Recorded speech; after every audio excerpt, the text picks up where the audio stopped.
Welcome to Text on Text. This is Jed Sonwall. This month we're talking to Matt Price about the book Piranesi by Susanna Clarke. I've gotten to know Matt over the past few years as we've collaborated on tech for good and open data things. And I just got to say, I'm very grateful to know him, and I'm very grateful to him for having me reread this book. You'll be able to tell in the conversation, I absolutely love this book. It's a gift. I read it a few years ago, thanks to the Very Bad Wizards podcast. And then Matt said he wanted to do the podcast about it. And so I gladly picked it up to reread it again. In fact, I had to buy a new copy because I'd given mine away. And I'm so glad I did. It's a wonderful book. It's a great reread. And I just, I don't necessarily want to preach this too often, but you should probably almost certainly read the book before you listen to this podcast. I mean, you don't want the spoilers from this book. It's a fun read, an easy read. So get it if you don't have it already, and if you want to listen to this, and then come back and listen. But anyway, enough yammering. Let's get to the podcast. See you on the other side. Welcome, Matt, to Text on Text. Thanks for joining me. Oh, total pleasure. Yeah, this is a good one. I think this came together somewhat impromptu. We had both already read this book, and now we've reread it. Yep. Yeah. And I'm so glad I did. I love this book. And I'm sure we're going to have a lot to talk about. It was so different for me the second time. Oh, yeah. Yeah. This will be fun to talk about. It's such a good book to read the second time, for sure. Okay. So, but this is the price of entry to the podcast. You have to tell us whether or not you're a technologist. I used to sign my...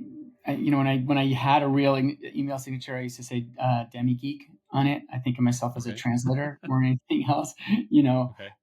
I'm a technical person with an eclectic training who works between devs and people who absolutely cannot speak to devs with any coherence. So, my job, I manage the product team and the knowledge management team at Giving Tuesday for a consultancy called Darrow. We contract with Giving Tuesday, and I also, I was trained as a historian of science and technology, and I have been teaching history, mostly history of science and technology, but not only since the late 90s. So I still do that, actually. And I came to the kind of tech world in a sort of funny way. I started out being interested in history of physics. I became interested in the history, actually, of the social sciences and in the history of cybernetics. And while I was a grad student, running into a lot of writer's block, I spent a lot of time volunteering at Bikes Not Bombs in Boston, and I taught bicycle mechanics. And it was, for me, kind of transformative because there was this sort of clear vehicle for emancipatory pedagogy where you teach kids about bicycles, but then they learn about social systems through becoming cyclists, kind of. And then when I was in Germany doing a postdoc, I met these people from a kind of autonomous feminist self-education tech collective called and they called themselves gender changers after the most piece of technology that they could find, and they had a whole curriculum about teaching Linux and hardware skills to women who had never had any experience with it before. And I was like, this is very similar to the stuff I did with bikes, but bikes are cool and emancipatory. And in the early 2000s, it seemed like computers had a different level of emancipatory potential. So I started doing that kind of work. And then eventually I ended up getting involved in teaching little bits of programming and project management and stuff to humanities students. That was kind of my trajectory. It's weird. Of course, it's great. It's perfect. Perfect kind of trajectory for this podcast. That sounds very German, that group you're working with. They They were were more actually Linux over Dutch, there. but yes, they felt very Yeah, German. yeah. Yeah, when I lived in Munich for a while, and there's Okay. a political party. It's the Pirate Party, but they Yeah, have like the little yeah, Linux penguin on their logo. yeah. Like,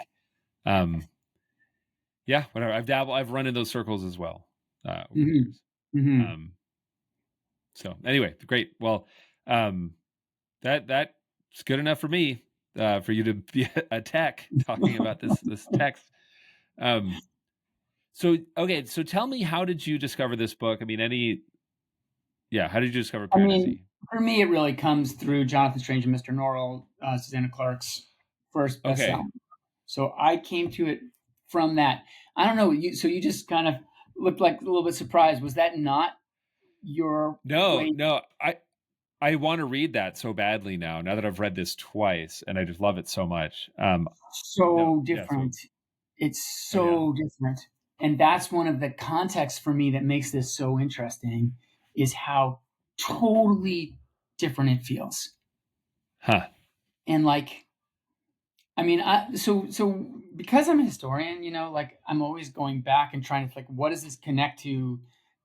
What is it? What traditions does it feel like it's in? That's kind of how I experience text a lot of the time, Yeah, especially ones that feel rich, especially if I'm thinking about them. So yeah. I actually maybe I want to ask you, like, what context does this seem important to you for this text? Like, what is what are the references that come to mind? So I found it through a podcast called Very Bad Wizards, which is Okay. very much like an influence on this podcast. Like Okay. this Cool. text on text doesn't exist without them. Like All right. they got me to pull out Borges again and start reading it Uh again. huh. Uh huh. Because it's their I think it's a psychology professor and a professor of philosophy, or a Cool. philosopher he calls himself. But they just they read papers and talk about stuff. But then every now and then they'll be like, hey, we're going to talk about this story. And so they did a Hmm. bunch of Borges stuff, and then they did one in Piranesi, and they're just like, look, don't listen to this podcast until you read the book. Like, just go get the book, read the book. It's easy. And I was like, fine. And was just found it so fulfilling and rewarding. But that's how I found it. Like, zero context. Right. Um, Apparently the book, when it was released and reviewed, because I think it was like written or published during the pandemic, like people are like, this is Hmm. a book about the pandemic or whatever, but it's like, Hmm. no, it's not. Like, this is a timeless classic. Like, I don't know, it's so special to me. Somewhat more recently, though, this is kind of interesting. Upon the rereading, I went on a hike with a friend a couple weeks ago, and he was like, "What are?" And he asked me, like, point blank, he's like, "What are books that have helped you find like meaning in life?" Hmm. And I was like, "I don't know." Like, I had a few ideas. I mean, I just Borges has actually had a huge influence on me, and like forcing me to think about existence and infinity, and Hmm. the little Hmm. time we have here. Hmm. Um, and he told me about a book called Everything Shining, which is apparently a compendium of, I don't know, it's written by like some philosophers or historians. I'm going to totally butcher this, but I'll put it in the show notes. But where they explore like meaning making throughout literature and history and like mythology, and basically, but the name Everything Shining comes from this idea where like maybe it was like ancient Greek or ancient Roman, like people lived their lives. I know that lots of like old European cultures like have all these histories of like elves and sprites and like the entire world being alive with agency, like Yeah. everything. I Yeah. mean, of course, the Greek gods were all like, it was just like, oh, the thunder, that's a god. Like, that's somebody, Right. that's an agent acting upon the world. And they really moved through the world, seeing the world as just full of these mysterious agents that were Hmm. acting upon them all Hmm. the time. And Hmm. having that in the back of my head while I read this was really wonderful, because it's such an amazing exploration of of human consciousness. So that's a Yeah. much longer answer than your I mean, question, Barry. yeah, But like yeah, I so yeah, totally, in the brief time that I spent in the Himalaya, that the landscape is absolutely inhabited. Like it's full yeah, of supernatural beings, uh, or beings. I use the word supernatural, but they are part of the natural landscape, and they yeah, act, and people encounter them, and they're invisible to me, and I have no contact with them, but they leave traces everywhere, right? And it's interesting, like reading I spent during the pandemic a fair amount of time reading Norse sagas. So they're all Icelandic, actually. Oh, wow. Yeah. They're all basically West Nordic. All the ones that are surviving, they're from Iceland pretty much. And they're written after Christianization, but the pagan creatures definitely exist in them. They definitely have agency. So this is kind of interesting interaction between the Christian faith and these creatures that exist, right? That are real, which is, kind of was probably also true for the Romans, when they adopted Christianity as one of the Christian God is one of the gods that they permitted. So anyway. Yeah, no, I mean, I love this stuff. I mean, I love, sort of despite myself, like I sort of wish I didn't talk about my religious background so much on this podcast, but, I was raised Mormon, and like, so, and have like a sort of a pretty deep and abiding love for Christ. Although I don't consider myself religious at all. I mean, I would consider myself pretty much like an atheist. But Christ as a mystic, I think, is just an amazing figure. And and the more I learn about history and paganism, I'm like, oh yeah, this is just like all a big mishmash. There's just so much stuff to talk about in this book, Jed. There's so much to talk about. Look, okay, can I tell you what the things are that this book has made me think of? Not all of them. Go. We'll make kind of a list. Like, the epigraph is from The Magician's Nephew. Well, there's two. There's kind of her own epigraph and an epigraph from C.S. Lewis's The Magician's Nephew, which is the kind of origin story of the Narnia books, which I read those books. My dad read those books out loud to us every vacation. And my youngest sister is 12 years younger than me. So for a lot of years, and I can't quite recite them, but I remember them so vividly. So that's one, like reference point. And the magician is the villain of the story, not the villain, but a villain of the story. Yeah. And then when we were talking about doing this book, I was like, who was Piranesi? Who's referenced? And I looked about, Giovanni Battista Piranesi. He's a guy who did these fabulous, I mean, in the kind of etymological sense, fantastical drawings. In the 1740s, he was a classicist, and usually classicism and romanticism are opposed to each other, but clearly sort of foreshadows romanticism, and then the things that come with romanticism, the Gothic and the kind of mysterious and decay. He also does a lot of stuff about Rome, so that decay part is in there, and so that's a second context. And then the third context for me is Jonathan Strange and Mr. Norrell and Susanna Clarke's own history. And I don't know, since you don't know much about it, why don't I say a little bit about that? Do you know? Tell me. Yeah. Yeah. No. I mean, I kind of so this is an all spoilers podcast for the book we're discussing. Okay. Don't spoil. No, I won't. Because I will read it. But let me say, if this book is like John Cage, like this kind of minimalism that makes you dwell on the emptiness somehow and the meaning of emptiness of nothingness, kind of, Jonathan Strange and Mr. Norrell is Mozart. It's like full of flights of fancy and detail, like so much detail and so many characters. And it is itself kind of a labyrinth. Like there are hundreds of footnotes, and the footnotes are really important. And some of them you think they're just dead ends, but actually they're part of the story and of the solution, kind of. And that was published in like, I don't know, like 2000 or something, or 2004. And then nothing. There was a book of short stories and then nothing. And it turned out that Susanna Clarke suffered from chronic fatigue syndrome and was like just destroyed kind of by the, I mean, that's too much to say, but found herself unable to produce the sequel that she was working on, and that it became for her a kind of maze to try to manage this complex narrative with hundreds of characters and history and all this kind of invented history and stuff. And so that's a context. Someone who struggles, who is unable to make sense of the world that she herself has created, right? And so for me, sometimes Piranesi is Susanna Clarke, right? Adrift. Interesting. A little bit in her own world. Trapped. Yeah. Trapped, but then making something beautiful out of the trap. Yeah.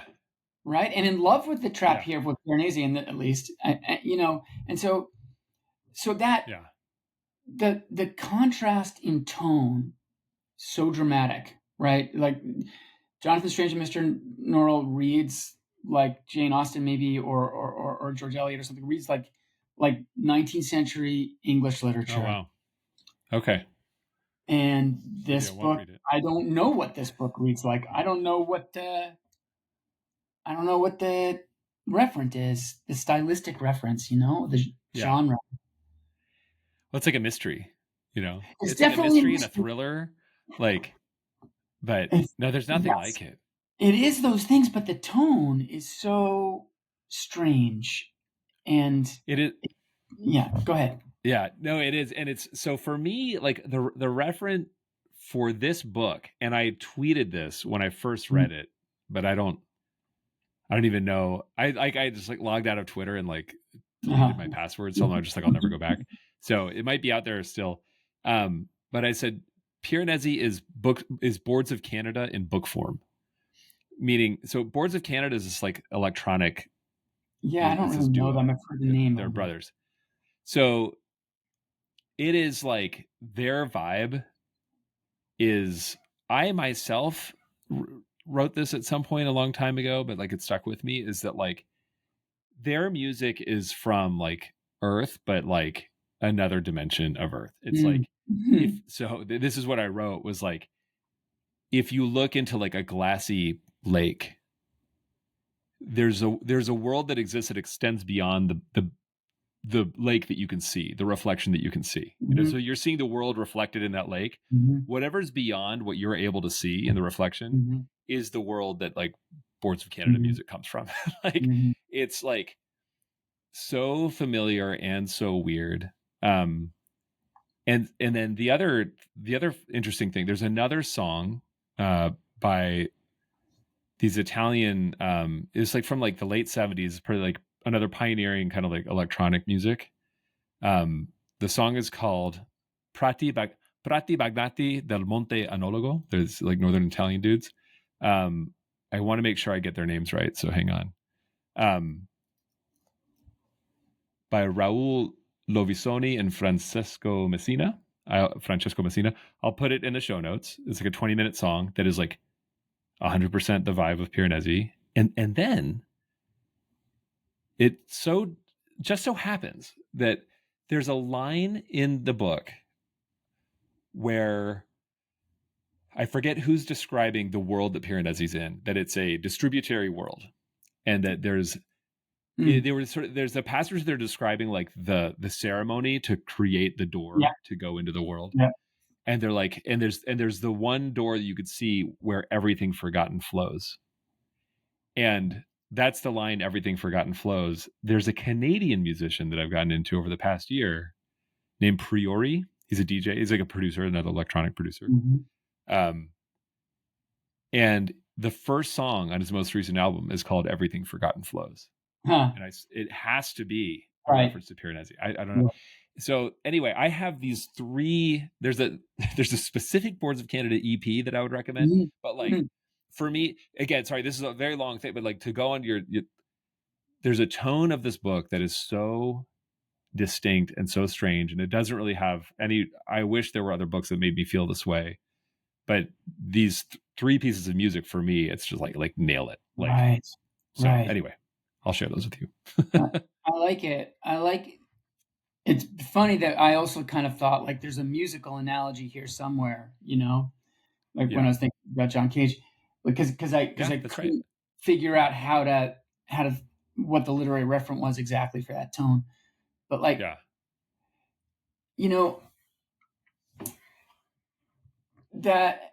Are you an Narnia person? Was that?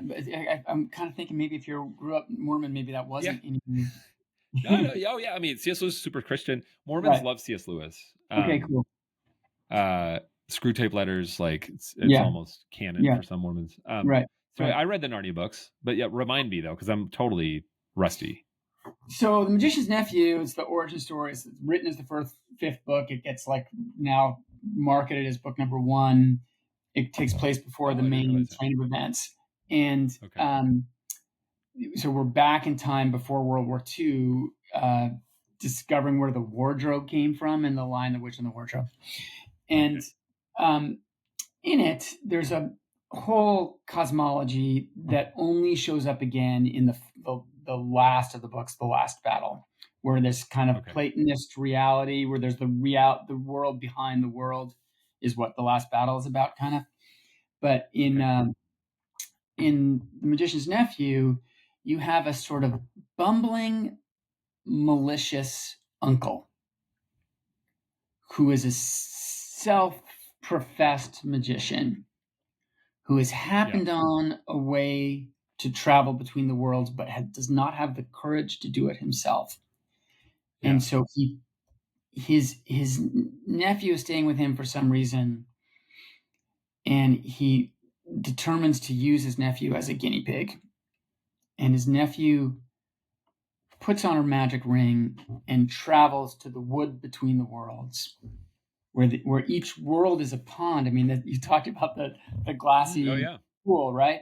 Each world is a pool, and you emerge out of it when you travel to the wood, and you can see other worlds in the other pools, and you jump into those pools, and if I remember right, you jump to the pools, and there he travels first to the world that the White Witch is from. If you remember The Lion, the Witch, and the Wardrobe, there's an evil witch. It's Narnia, and then he makes it to Tilda Swinton, right?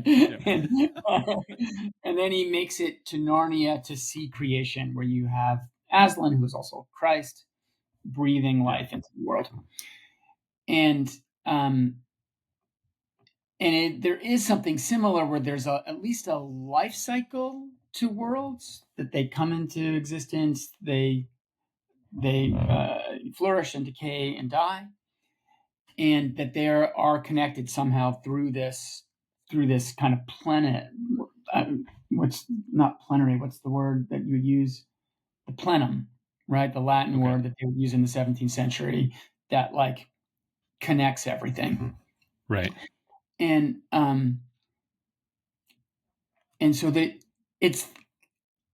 and I would say also that like Tolkien is one origin story for all of modern fantasy, right? And Narnia is the other origin story, and they're both at Oxford in the same moment in history. And so this is like the many worlds fantasy universe that comes from Narnia. And Susanna Clarke is like, I think, kind of a scholar of the fantasy tradition, like totally, without being in any way obnoxious, like totally immersed in the tradition and using it. So it's not, there's nothing accidental about that epigraph. Like she's like, what is it like to write an adult, complex, philosophical version of the Narnia cosmology? In some ways. Well, and like, I would say decidedly less religious, but very mystical. But super mystical. And for me, that sets us up to like the way in which it's mystical has to do with not who Piranesi is, but what Piranesi is. That Piranesi, the protagonist, right? Like, what is this state? And maybe can we talk a little bit about like what it's like to encounter Piranesi and try to sink your teeth into who this person is, or what it's like to be in that person's mind?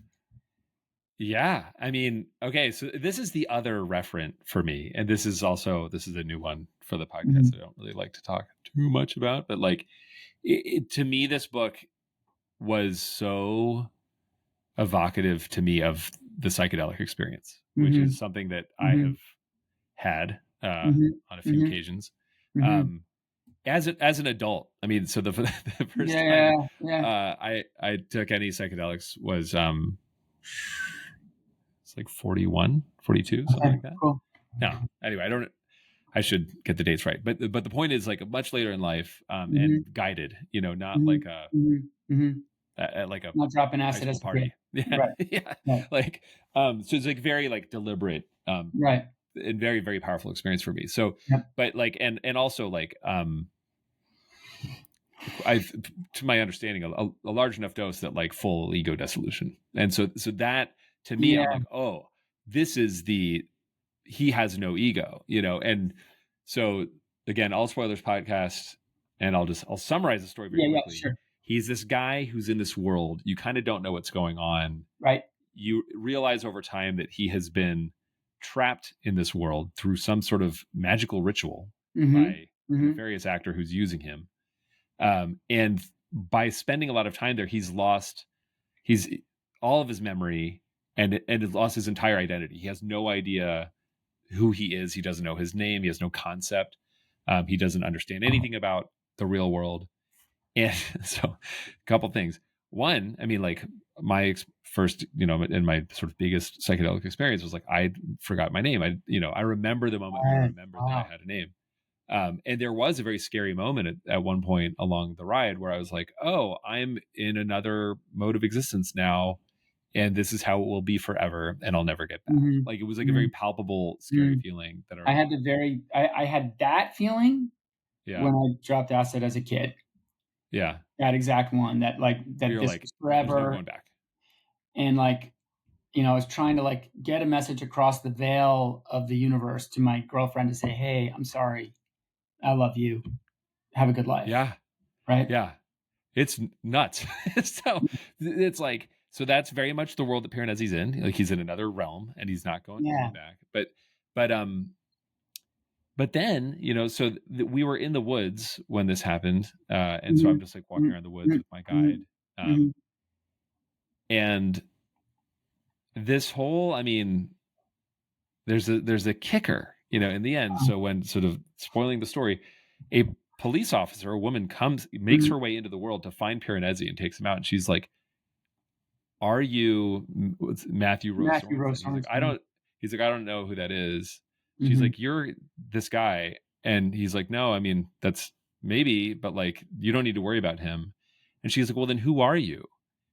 And this is very emotional. He's like, I'm the beloved child of the house. Yeah. And like that, like I have chills, like that's true. Like that's a profound truth. Like I just remember being in the woods and being like, oh, I am just a part of this entire world. Right. And there's sort of an insight that I took from that experience that's been very real and helpful for me has been to understand that like, and this is where I truly start sounding like a crazy person. Yeah. But is that I'm not Jed Sundwall. Like that's a name given to the animal that I am, this body that I inhabit, this way that I am. But like fundamentally, I'm just another one of these animals. And to me, I like that. Like, I think it's a good thing to remember. Anyway, I'll stop there. But like, so yeah, another reference what this book means to me. Yeah. Right. So I'll talk a little bit about psychedelics because I didn't have that. I took a like way more acid than I should have. That when I was a kid, that time, just kind of mistake. And it happens. And for me, it was a very difficult experience. I do not recall this sense of ego dissolution that you describe at all, right? I do describe the sense of separation and eternity. I do recall that, rather, I mean to say. And then when I've taken psychedelics on rare occasions since then, that I don't remember dissolving, but the feeling of connection that you just described, of being part of something bigger and connected to other people, is super important. But, for Piranesi, when he's in this state of ego dissolution, the connection to other people is not super strong. He's connected to the house, right? Yeah. And there are also, actually, maybe I'm wrong, because he's connected to the dead. Yeah, right? Yeah. He craves the connection. Yeah. Yeah, yeah. But I was going to say, there's kind of a genre of there's an amnesia genre, or several amnesia genres. I think, like, the idea of amnesia becomes culturally, prominent probably in the late 19th century, along with the kind of flourishing of psychology and psychiatry, and the description of all these different kinds of mental maladies. The story, anyway, and there's a genre of fantasy where you have an amnesiac hero, right? Yeah. Like, and I kept thinking about, like, Soldier of the Mist by Gene Wolfe from the 1980s. Do you know who Gene Wolfe is? I think you might really enjoy Gene Wolfe's work. He's a mystic writer of science fiction and fantasy, really fantasy. Ursula Guin said about him, he is our Melville. And so super interesting. Quite an endorsement. Well, this is a book that then had a couple sequels where the protagonist is a soldier in ancient Greece, actually a Persian soldier traveling through ancient Greece, who every morning wakes up with no memory of what's come before, and he has a scroll on which he records his thoughts at the end of the day. Okay. And for him and for other amnesiac heroes that I can think of, like, the amnesia is a wound, right? It's like, it's a problem that needs to be solved. And eventually Piranesi does become interested in this question of who is Matthew Rose Sorensen? What is his relationship to me? But when we meet him, it is not a wound. He does not experience it, in my view, as pain, this lack of self. It's almost a kind of gift, right? Yeah. Yeah. And so for me, he's more like the Buddha than anybody else. Like, that's the reference that I have, not psychedelics, but the Buddha, who has no self, right? Who teaches the doctrine of no self, or whose self dissolves when he reaches enlightenment. That's right. I mean, that's the thing. And like, nirvana is, to my understanding, is like extinguishment, right? It's like the self, the ego, the desire has been extinguished, and enlightenment is whatever's beyond that. Then you have, like, the Bodhisattva, who, just before the moment of enlightenment, binds herself back to the wheel of karma, to be broken again on that wheel, to come back and teach enlightenment to others. And I don't know, there's, to me, and I don't feel it's like quite coherent, but Piranesi is something like that there, right? Like, he seeks himself maybe for his own reasons, but also as an act of service, in a way, to, I'm blanking on the policewoman's name, who Raphael. Raphael, right? I wonder why. What's that a reference to? Is that reference to Raphael the artist? He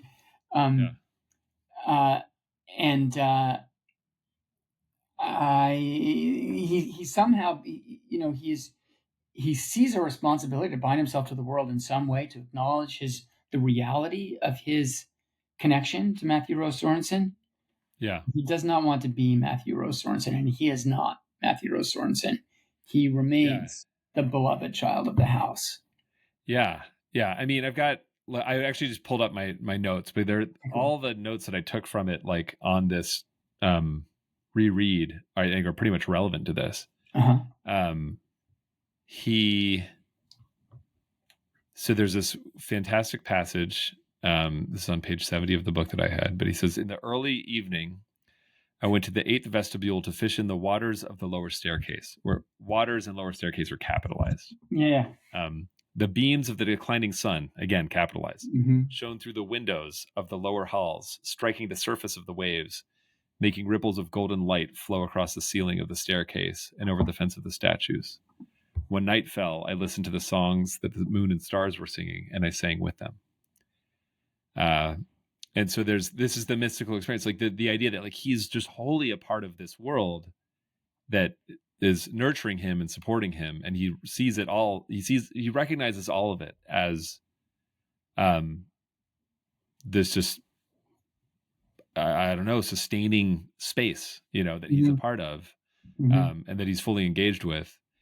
And then at the end, oh, and shoot, I didn't write the whole thing down, but like the final moment of the book, it describes like a miserable day.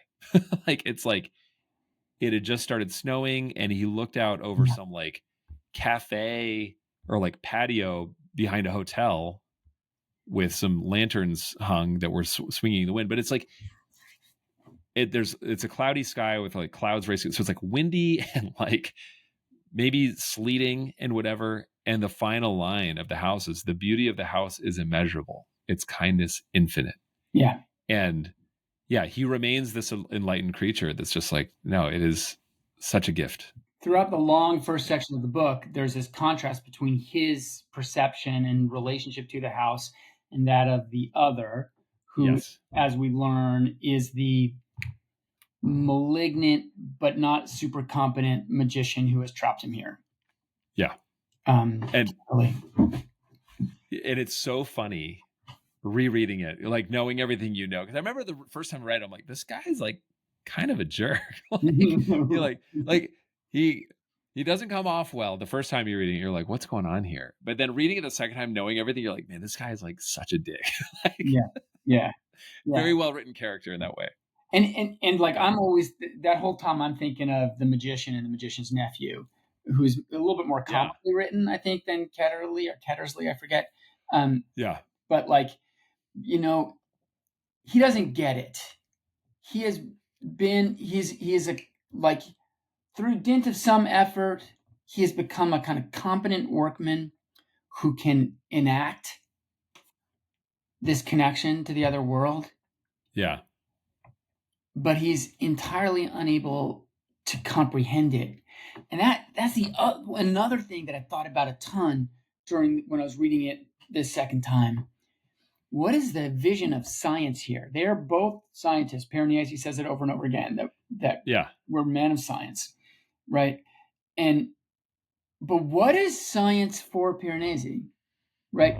Who, in the absence of context, right, has really only the given experience to this kind of immersion in the experience given to him. Very little in the way of kind of theoretical framework to hang it on, except for this mystical experience that you just described, right? That you just read a piece of. Yeah. I don't know. I mean, that's the fun thing. That's one very fun thing about this story, and this something that Clarke obviously had to grapple with, which is sort of like, what kind of amnesia is this? Piranesi, he knows what kind of the materials and fabrics that the other's wearing. He's always talking about the color of his suits and shirts and the materials made out of. And when you learn later about Matthew Rose Sorensen, you learn like he actually was like very into clothes. Yes. Matthew Rose Sorensen is also a journalist who is just like in it, just takes notes constantly. And so there are these parts of him that have persisted, these sort of like aspects to how he moves through the world and how he sees the world, that have remained despite him losing everything else, which is kind of interesting. Yeah. And like, he calls himself a scientist, but he's really like more kind of like a cataloger, he's really just like, it's like a natural historian, like, maybe in a way, Susanna Clarke is still living in the 19th century, like she does in Jonathan Strange, Mr. Norrell, right? like a kind of like a chronicler, right, of the features of the world, and also he can calculate the tides, so he probably does some math, Right. You need to do actually pretty hard math to calculate tides. I know. Yeah, it's really funny. He's like, "Oh, there's gonna be a flood." Wait a minute. How do you really? Yeah. Yeah. But there's actually there's another passage that I copied that I think is also relevant to this, which is very interesting because it's like he's a scientist, but without any kind of instrumentality. Like he's not trying to do anything other than kind of survive. Like he talks about fashioning stuff out of fish leather and dried seaweed and stuff like that as he needs to. But here's the passage: is that there's the idea that his interactions with the other, the person who's trapped them there, are basically like, we're trying to find the knowledge, this great knowledge that we can use. I just want to make sure I got the terminology. The other has all these these reasons for why he wants it. That's right. Yeah. So he wants. So there's it's called the great and secret knowledge that they're looking for in this world. And like one of the things you'll be able to do with it is dominate lesser intellects and bending them to your will. Nice. So that's what Ketterle's after. Yeah. But then Piranesi at some point has this realization, this revelation that no, like that's not what we're here for. And he says he calls it the insignificance of the knowledge. And he says he was in this room because he had to go way out, like really far away to this room where he was going to be able to see the stars and everything like that, because they thought that maybe if they did some ceremony in the light of a very bright star, they'd be able to find the knowledge. So he said, I realized that the search for the knowledge should encourage us to think of the house as if it were a sort of riddle to be unraveled, a text to be interpreted, and that if ever we discover the knowledge, then it will be as if the value has been wrested from the house and all that remains will be mere scenery. Mm-hmm. The sight of the 192nd Western Hall in the moonlight made me see how ridiculous that is. The house is valuable because it is the house. It is not the means to an end. Mm-hmm. And again, man, I love this guy. Yeah, I wonder in a way if he's more than a natural historian, he's more of a natural theologian, right? Like, and those merge as separate. I don't know if you know much about Darwin's intellectual journey, but really influential on Darwin was a book called Natural Theology, written I think in 1802 by William Paley, in which it's really important for Darwin because it's a sort of functional. It's an explanation of the fit between form and function, and then and Darwin comes up with selection as an alternate explanation, but it's basically the same argument with a different engine.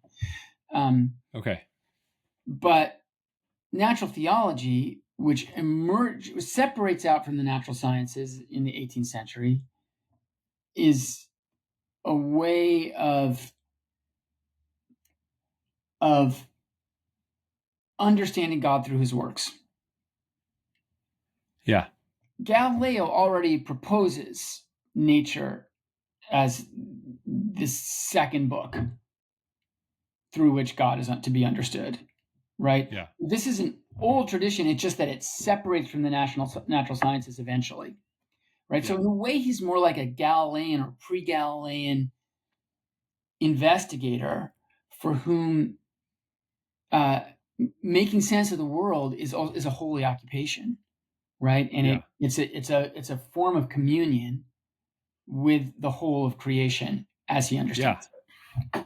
Yeah, there's a reverence to his work. It's not, and it's maybe instrumental in the sense that he needs to survive, but also like he does say at some point, he's like, no, like I'll just, when it's time for me to die, like then I will. Yeah. And that the house will decide when that happens. Yeah. And that's fine. They're kind of like these glimmers of comic contrast. The one that I think of is like all the stuff that he wears in his hair. And there's a sort of a moment of dramatic irony where he says, I guess she didn't realize how beautiful this stuff was going to be in my hair. When Raphael's like, whoa, like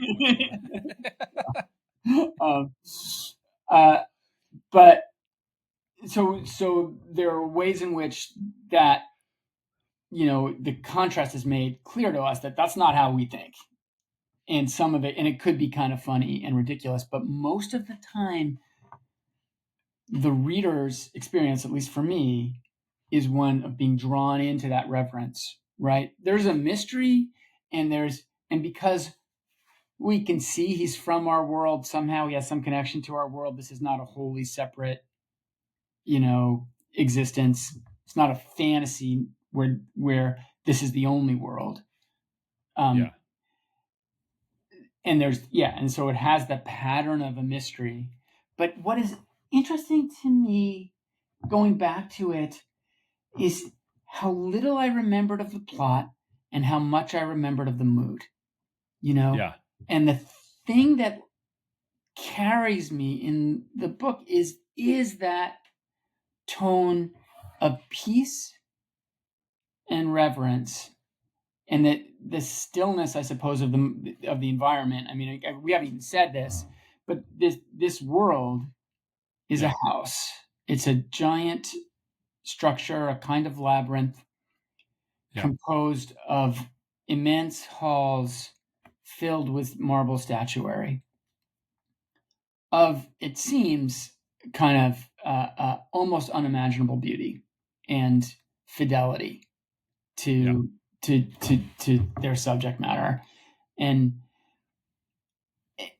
so but it's not like a museum. It's somehow not sanitized, even though everything is cast in marble. Yeah. Well, it decays also. And it does decay also. Yeah. No, I mean, it is. So it reminds me of the Library of Babel, which I don't know how familiar you are with that. I can't remember it. It's in Labyrinths, right? Well, yeah. So it's very much, of a piece, which is like, he describes the Library of Babel, but he calls it the universe. It's like the universe or the library. and then he goes on to describe this library of not infinite, but effectively infinite texts. They're not infinite, it's finite, but it's like all these books that contain every possible permutation of characters in the alphabet. So it's so large that, and then you can't find anything in it because it's just all gibberish. Like there's no index, but somewhere in the library, the index exists. The answer's in there somewhere. But what we're describing is the world that we live in, right? It's a world of like what appears to be infinite potential, spectacular beauty, and just a very profound mystery that we'll never actually figure out. And what's so awesome about this, and thinking about it in the context of like Christianity or, other sort of like religious, like I would say like instrumental religions, in the sense that like there's some answer to be found, like there's some form of enlightenment to be found.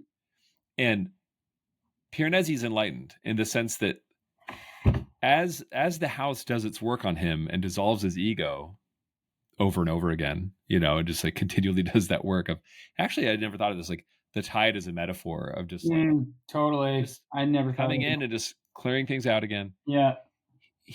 Because when he goes to Ketterly, he's like, hey, like, I actually don't think we should be looking for the great and secret knowledge. And Ketterly's, he's like, we've talked about this so many times. Like, you idiot. Like, we have to do this. And my read on that, and again, this is based on kind of like my own experience of ego dissolution, is like having actually spent time that I can remember being in the world with zero agenda, with like zero desires, because my ego was just completely attenuated. Mm-hmm. It's awesome. Like there's something really wonderfully peaceful about that, to be like, oh no, like I can just exist and it's okay. That's where Piranesi is. He's just like, no, there's no means to an end here. The house isn't for anything. We're just here. And that's, that to me sounds kind of, more like, as you pointed out, like the Buddha than and I also would say Christ wasn't really this kind of guy. But modern Christian teaching is like, oh no, like you've got to get saved and you have to do these things if you want to get saved. Like, right. Yeah. Right. And one of the things that I've always, there are pieces of Buddhist, I know very little about Buddhism, but there's pieces of Buddhist doctrine that are always puzzling to me. Like equanimity has always struck me as kind of a strange virtue, right? Yeah. Like, why should we seek equanimity in an unjust world? But I feel like glimmers of understanding in this text where the dissolution of the self does not at all lead to an abandonment of connection, right? He continues to feel this ethical obligation to the dead, especially. Right. Yeah. Also to the other. The other, that's a little weird because he's being deceived there, and you have a complex, more complex feeling to it. But towards the dead, he has this obligation which binds him to humanness without tying him down in a structure of desire. And yeah, so it's fascinating and powerful. Yeah. No, I guess that's kind of what I think I was trying to get at maybe earlier when I was just saying, like, it's this great examination of human consciousness, like stripped down of everything. And it's like, yeah, he's this like little guy that wants to be in the world and connect with other people.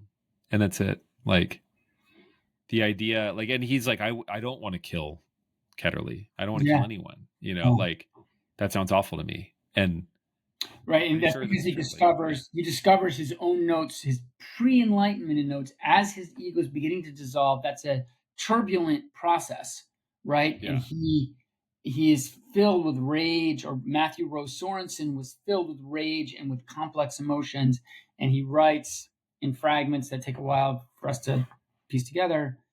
Yeah, that he wants to kill the other, and he's like, well, that couldn't have been me because I would never feel that. Yeah.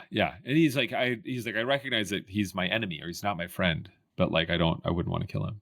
Mm-hmm. There's a very funny moment when, oh boy, I'll get the stuff out of order, but basically like Ketterly's like, hey, or the other, he's like, somebody's going to be coming and like, don't talk to them because they'll make you go crazy.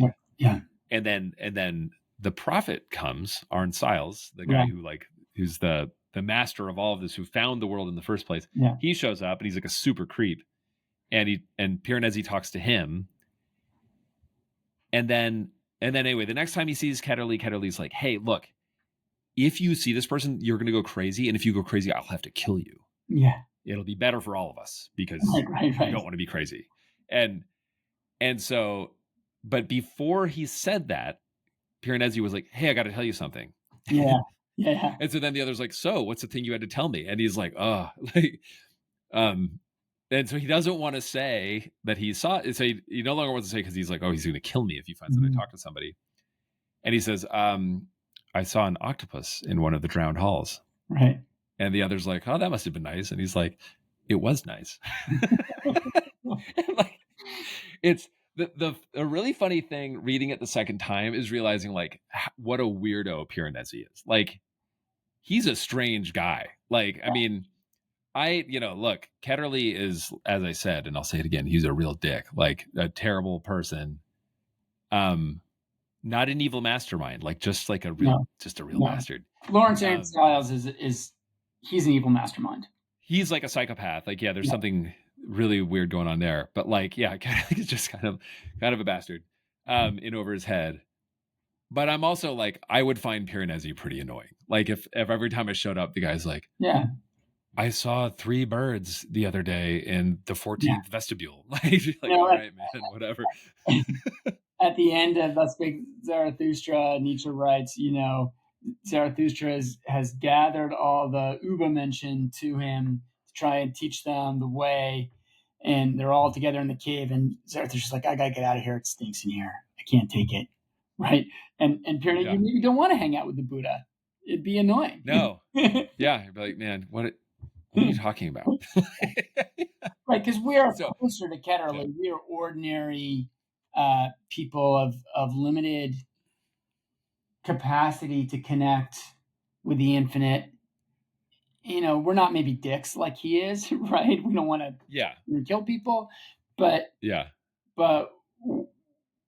he is a kind of a stand-in for much of our own world, right? And the kind of background that people like you and me sort of come from, this sort of, I mean, not quite exactly, but a kind of educated, if not exactly elite, sort of privileged class.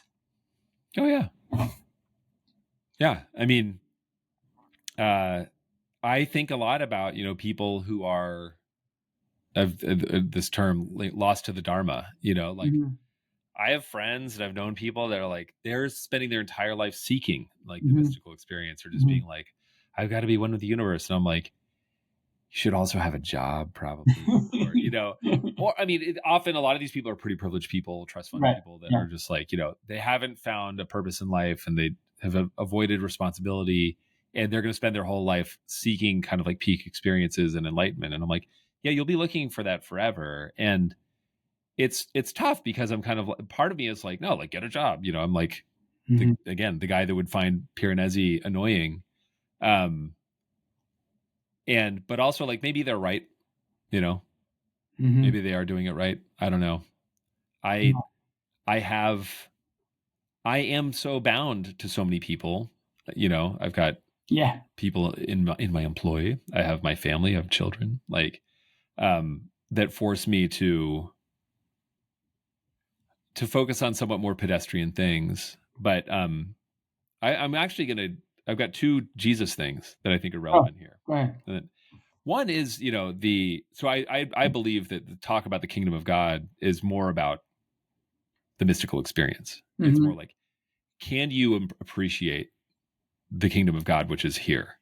And there's the it is easier for a camel to pass through the needle of an eye than for a rich man to enter the kingdom of God. Something like that.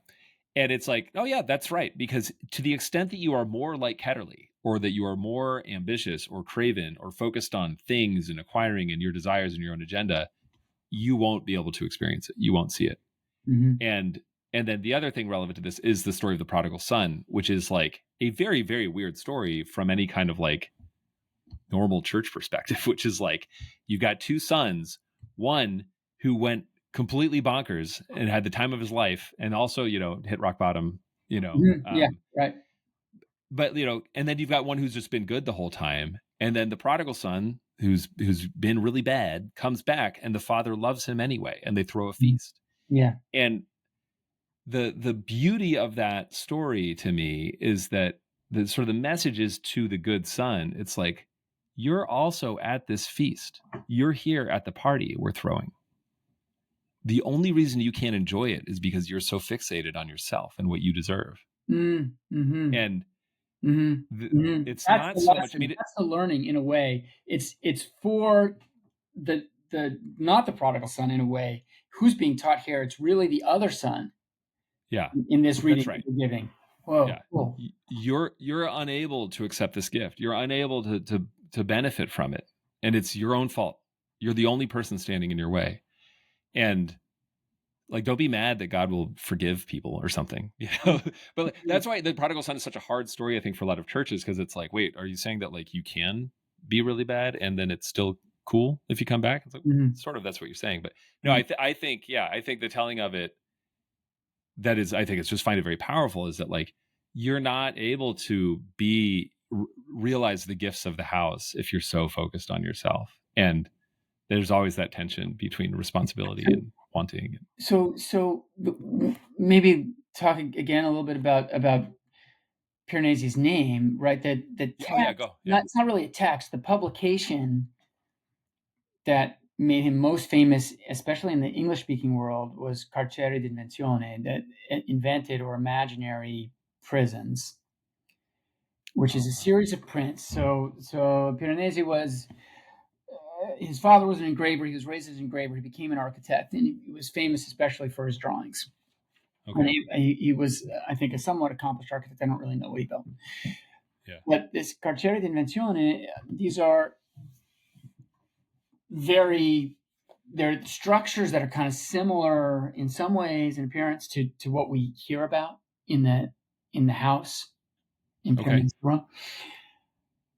But they are also filled with scenes of torment.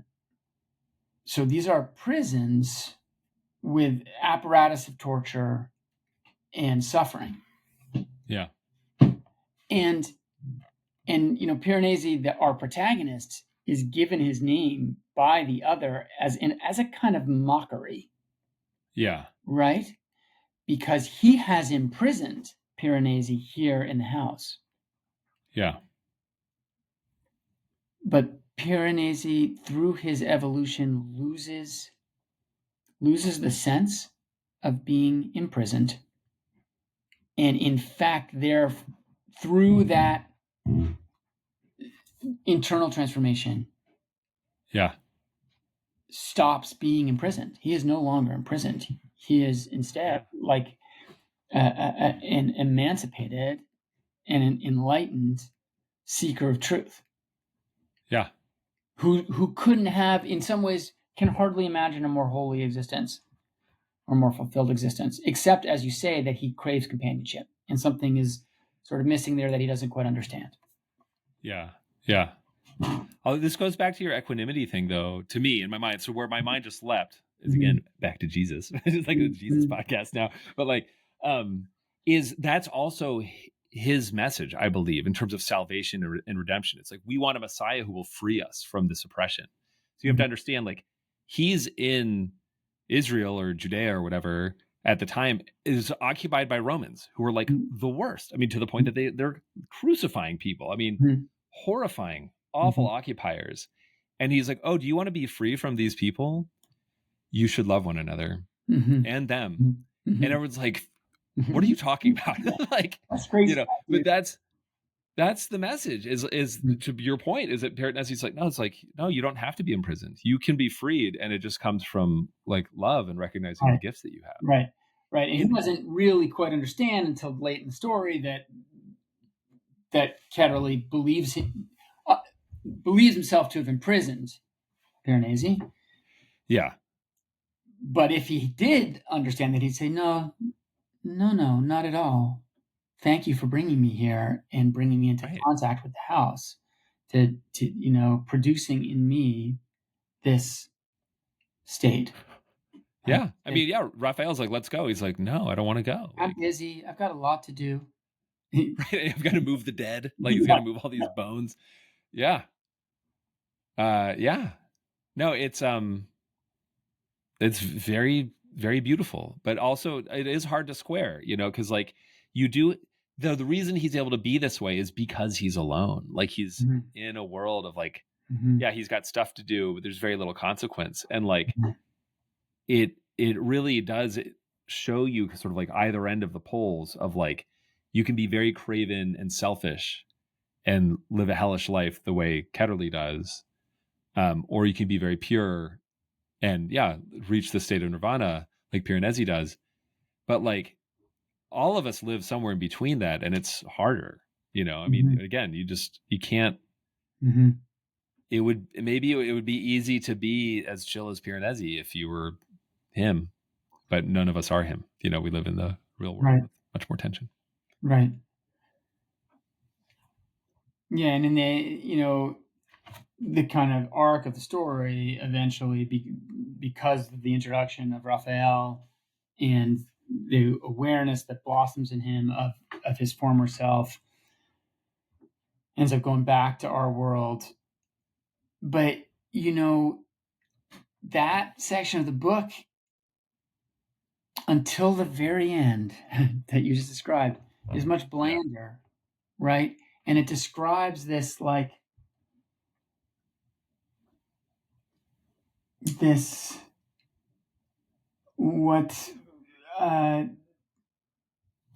sort of dissociative state almost that he enters, where he's no longer Piranesi, he's no longer Matthew Rose Sorensen, he's no longer a creature of our world, and he is not wholly of the house anymore, of the other world. And so he becomes an entity that is kind of in the middle again.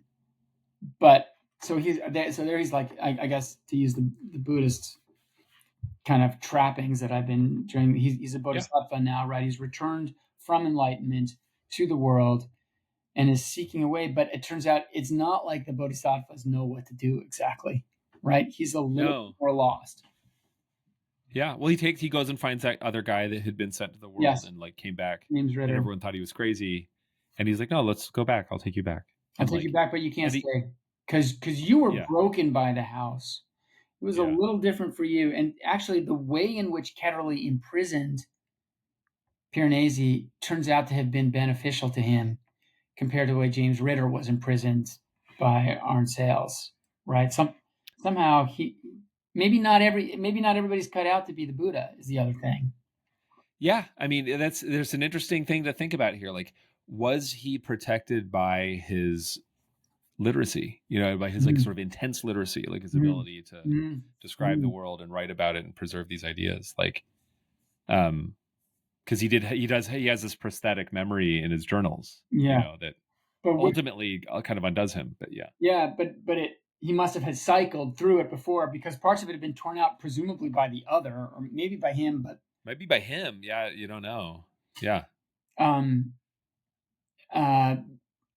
And he comes in and out of remembering that time because we imagine at least he's been through several cycles. I think he was in the he's been gone. We learn about 5 years, and the events of the book I just went through before when I think are about 5 months, from beginning to end. The year the albatross came to the Southwestern Halls. Yeah, a great year. Yeah, I mean, oh man, like, but go back to the Bodhisattva thing, like he takes Raphael back too. Like they visit, and there's a special place to them. But yeah, like, what is this guy going to do? He's not Matthew Rose Sorensen anymore. And maybe Matthew Rose Sorensen will come back. It'll just take a long time. But he doesn't particularly want to be Matthew Rose Sorensen. He has no real desire for that life. And what are, after all, I mean, those of us who've lived in the academy can say with certainty, petty ambitions, right?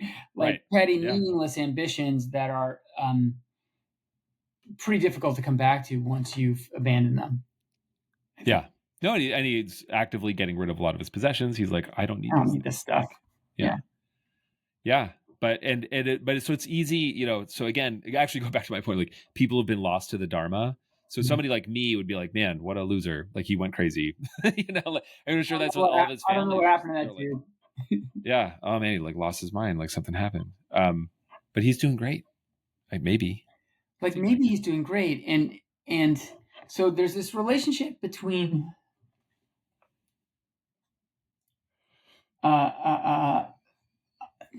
knowledge and salvation, which is very difficult, right? And that's a way in which maybe he's not really quite the Buddha, right? So when he's Piranesi, his sort of his experience of transcendence, is made possible by that ignorance, by the lack of knowledge that he has of his own past and of himself. And as he becomes more capable of formulating chains of reasoning based in empirical fact, at the end of the book, that connection to the infinite, to the transcendent, becomes more tenuous. He's still aware that it's there. It's like you, right? You come out of the psychedelic experience. Yeah. You remember the experience. It is not the state that you inhabit anymore. No. And so now he's like trying to navigate the space that, where you live between the knowledge and the understanding. Right. Well, it's kind of what I was saying before. Like there's this, we're somewhere in between the two. Like we're always straddling this line. For some reason, you just reminded me of when he's like, when he's asking Raphael to sort of describe what the other world is like. And he's like, are there 70 people here? Right. like deliberately choosing an absurd number. Right. Yeah. Like, yeah, but no, I mean, it's, should I worry about the future of Matthew Rose Sorensen and his well-being? Maybe to an extent. I think the UK has a different kind of welfare state. He could be on the dole. Yeah. But he's a talented writer. So if Matthew Rose Sorensen does ever emerge, he can write a killer book. Right. And he's planning to write a book about Lawrence Aaron Sales. Right? That's right. Yeah. But do you want to talk a little bit more? It's not going to be the same book. It's not going to be the same book that he's going to write before. No. Yeah. Anyway, do you want to talk more about what? Well, the academy, because I think that's another interesting element to the story is like it does describe this sort of toxic work environment that can be facilitated by the academy. You have more experience with the academy than I do. I have my limited experience. There's kind of two versions of it, right? We know that Matthew Rose Sorensen is attached to a college, and I don't know exactly what that means here in this context. He's maybe, some kind of the contemporary professoriate in England is like, there's a lot of precarious living in that universe. So it feels like he's like some precarious position. Yeah. But what we're also getting the backstory that gets filled in about Aaron Sales and the cult that he cultivated around himself. Yeah. So like this figure, first of all, I have known cult-like professors who cultivate the mystique around them and abuse the people who they gather to them, right? Like I've actually encountered people like that. Some of them have been in England, and the kind of story that we're most familiar with is the kind of sexual abuse of the position of power, which is super common. I mean, maybe less common now, but really pretty common still, I think. But I've also seen this intellectual mysticism that is, just frankly evil, right? Which elevates the personage above the principle of truth and of truth seeking, kind of. And so, like, for me, the prophet, Lawrence Aaron Sales, is like some combination of, I don't know, theosophy from like the late 19th century, Aleister Crowley, kind of, who's a magician, right? Sorry, I don't know who that is. Aleister Crowley. Oh, he was. I don't feel like I know enough about him, but he was a Satanist magician who go on. In the mid-century had like a cult following and influenced a lot of people later on. So my friends who are like kind of parodic heavy metal Satanists, they read Aleister Crowley for sure in the 1980s. Okay, all right. But he was dead already, but they read him in the 1980s. And I think like Charles Manson read Aleister Crowley, and that's the other kind of influence here. Like this is a Charles Manson vibe, right? Everybody's ending up dead, and they losing touch with the consensus reality. Yeah. Right. Yeah. And if you think about like Lawrence Aaron Sales has encountered this world before. Yeah. And he is entirely unable to experience it the way Piranesi does. There's no interest in that experience. For him, it's will to power, right? The kind of crudest, most vile version of Nietzschean will to power. Yeah. He cannot enter the kingdom of God. It's not possible for him. Right. Yeah. And he's almost like a solipsist. He's nearly a solipsist. Like he barely believes in the existence of anything else besides himself. Is that, sorry, define that? Yeah, that means solipsism is like nothing else exists but me. It's a kind of, Bishop Berkeley is sometimes thought of as a solipsist, a kind of radical skepticism that says mind exists, my mind. You are all just part of me. Right. Yeah. Well, and this whole other world that he discovered is merely evidence of his great intellect. Yeah. That's all he can see. All he can see is his own greatness, and so where Piranesi is like you say, the dissolution of ego. Then I guess Arne Sales is like the expansion of ego to become everything. Everything is me, as opposed to I am nothing. Right. Yeah. Yeah. I have the other note that I just jotted down, which was that about his his protege, D'Agostino. I forget her first name. Sylvia. One of the girls, Sylvia, who is presumably one of the dead. Yeah.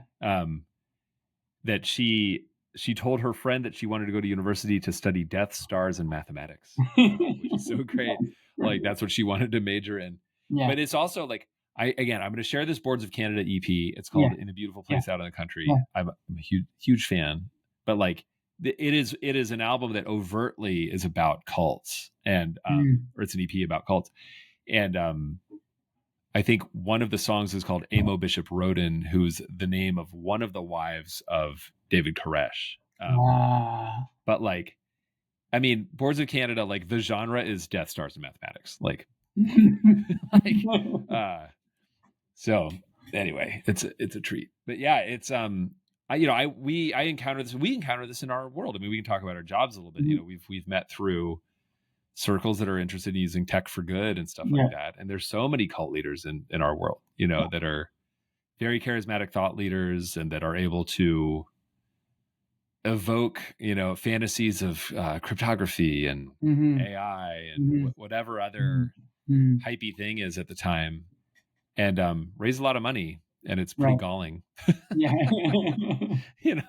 I mean, don't get me wrong. Like I'll raise all the money I can if I can. Sure. But like, sure.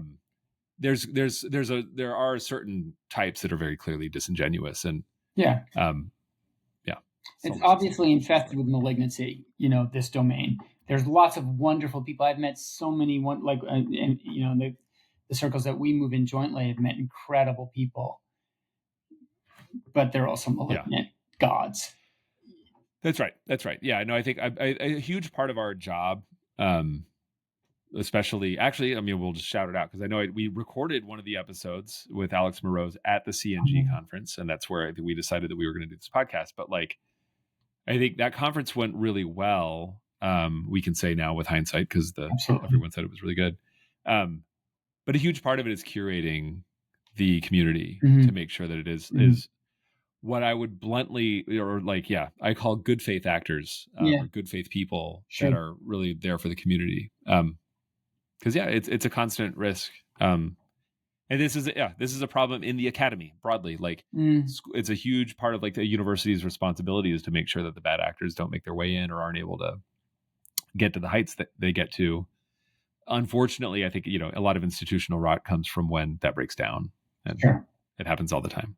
And there's something. I mean, I think that one of the pathologies of the university is that it's mechanisms also produce the psychopathology of the individuals, right?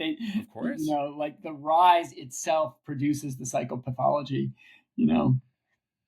Yeah, no, it's interesting. I mean, I saw this. I mean, the corporate world does this as well. Sure. I think people will say, and I would agree with this that like, a big chunk of my career, I would perhaps a plurality of my career was spent at Amazon, which one way to look at Amazon is that it's a filter for sociopaths. Like it's a way to find people that are just very, very mercenary and very, very, very focused on optimizing outcomes, and elevate them to the top. And so that, of course, often happens at the expense of, well, one way that it happens is by ignoring lots of trade-offs and negative externalities. Sure. And so if you're a very empathetic person, a bleeding heart, you're not going to get very far.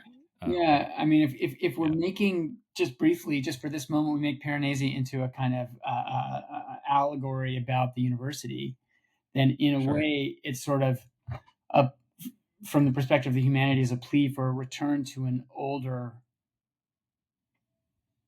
institutional imperative, which, what is Piranesi doing? What is his knowledge creation? It's curation, it's collection, it's preservation. which is really, I think, how the humanities understood themselves when they were in their early days. Yeah. It's always philosophizing, but, I mean, like building concordances, Right. doing this kind of grunt work of writing the stuff down and putting it in a library. That was valorized, and today it absolutely no longer is. And honestly, who's going to read journal articles from 10 years ago? But people are going to use those concordances forever, right? And so there is something to that kind of natural historical work, labor, that Piranesi is an avatar for. Yeah. There's that line, about him realizing that there was no great and secret knowledge to be pursued, and that there was just wonderment, like that was that's the mode of being. It does remind, this is something that gnaws at me all the time working in tech for good circles is, I'll just see, people are always making comments like, we need to create technology that serves all of us for, to create a future that we all want. And I'm like, that sounds awesome. How do you know what everyone wants? Like, how do you know what good is, and I think, again, is perhaps a motivation for this podcast is that like many tech companies or they're just large institutions that are well on their way have a lot of kind of like intentionality and mission baked into them that like they don't know how to see what they can't see. It's kind of this huge, there's this huge gap between data and understanding, right? Right.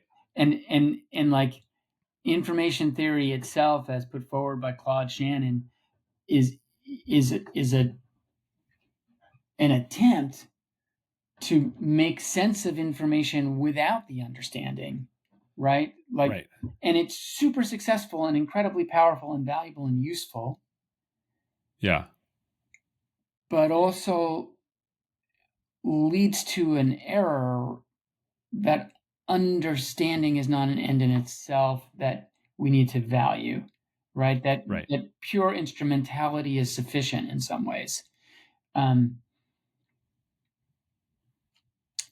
I was just looking at that passage again about the great and secret knowledge. And he says, I realized that I no longer believed in it, or perhaps that is not quite accurate. I thought it was possible that the knowledge existed. Either way, it no longer mattered to me. Right? So it's not saying, instrumental rationality is not real. It's this is not what I care about. If it matters to you, maybe I'll help you. I'll try to help you out. Right? Because I care about you and I care about being good. But what matters to me is not this empty, cold, empty structure, but the warm embrace of the infinite. Yeah. And it's marble, so it's easy to sort of imagine it as cold. We can see why Crowley thinks that, right? Yeah.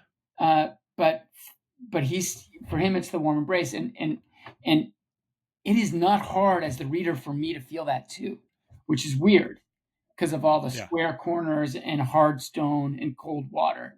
But still, I feel a warm embrace, and so that passage at the end on the crappy day in our world, right?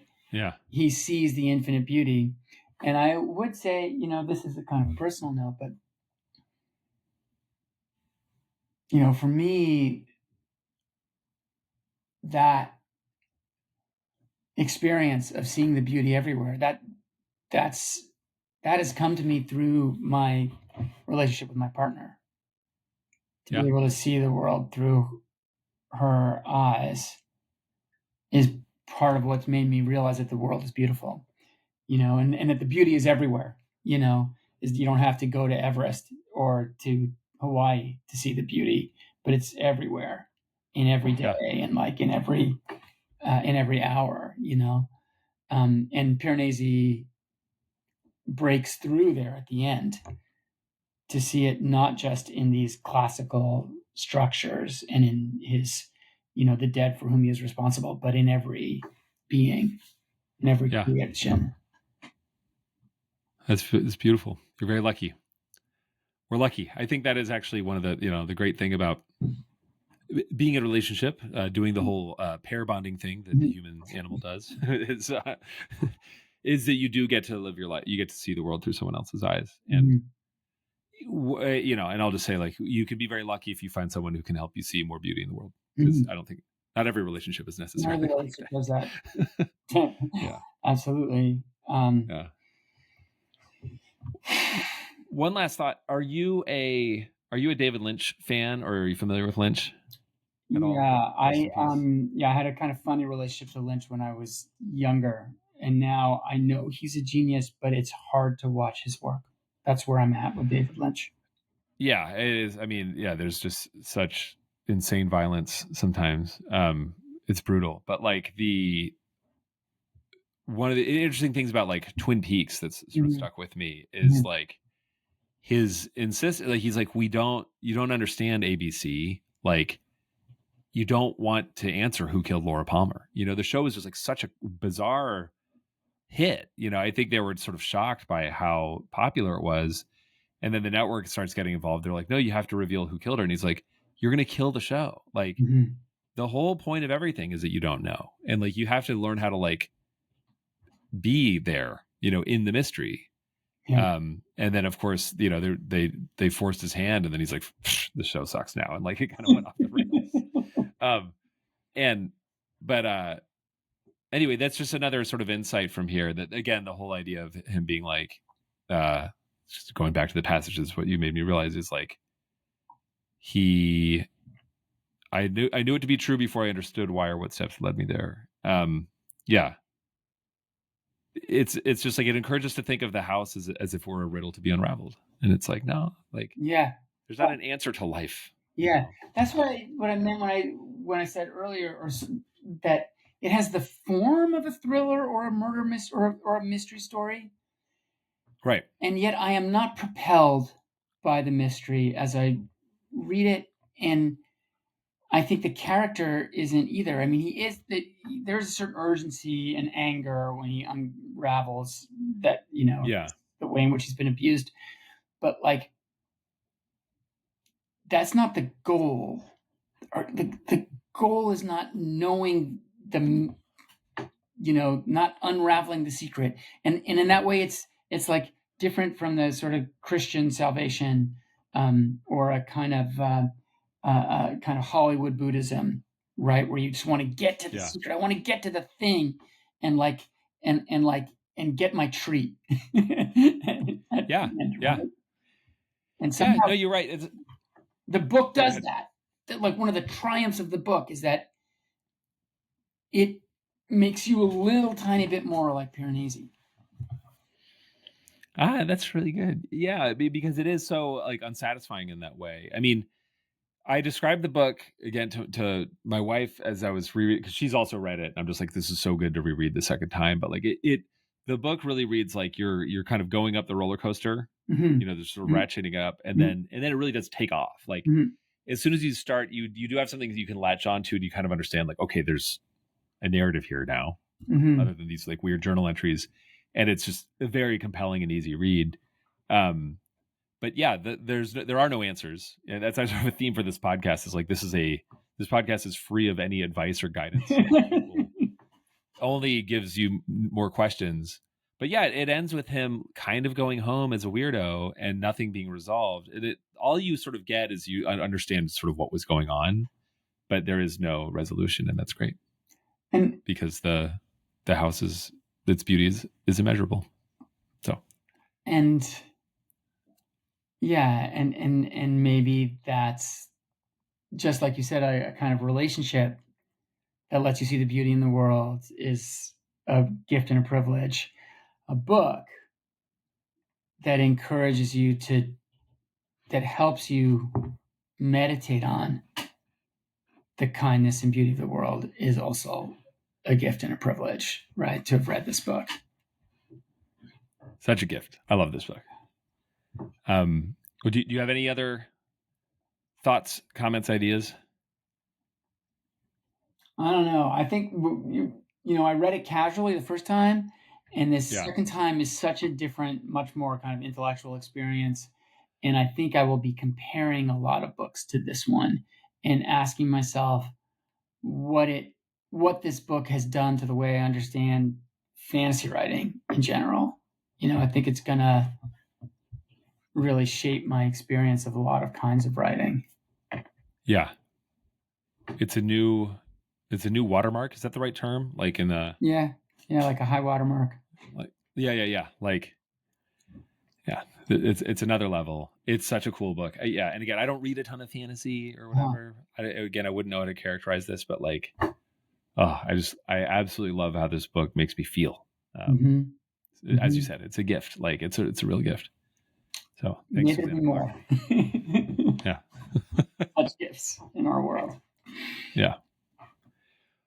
Well, thanks so much. And look, I've got Le Guin in the queue. All right. So, all right. Yeah. When you get to it. All right. When you get to it, we'll do it again. That was super fun. Thank you, Jay. All right. I hope you enjoyed that. It was a lot of fun for me. I loved getting to talk to Matt about this and going deep on all these things and going off the rails and talking about music and religion and all the things I like to talk about. This is it's such a beautiful book. It opens up so many interesting things to talk about. And I really feel like it is a gift. It is truly a book that has helped me understand existence in a way and shown me meaning in life. So I really love it, if you can't already tell. And I hope if you've read it that you enjoyed it as well and that you enjoyed this conversation. And thanks again to Matt Price for coming on. It was a real treat. Next month, we will be talking about Jurassic Park, both the book and the movie with Mark Chambers. I'm very excited about that, and hope you'll come back to listen. Thanks as always to Secret School for creating the intro music to this podcast. And the song you're hearing right now is called 3/10 of the Population by We. And tell a friend. Let me know if you enjoyed this. I'd love to hear from people. If you have suggestions of people I should talk to, or books, or poems, or whatever, movies, they're certainly on offer that we should discuss on the podcast. I'm open to suggestions, and I may or may not get to it. Anyway, thanks for listening. See you next month.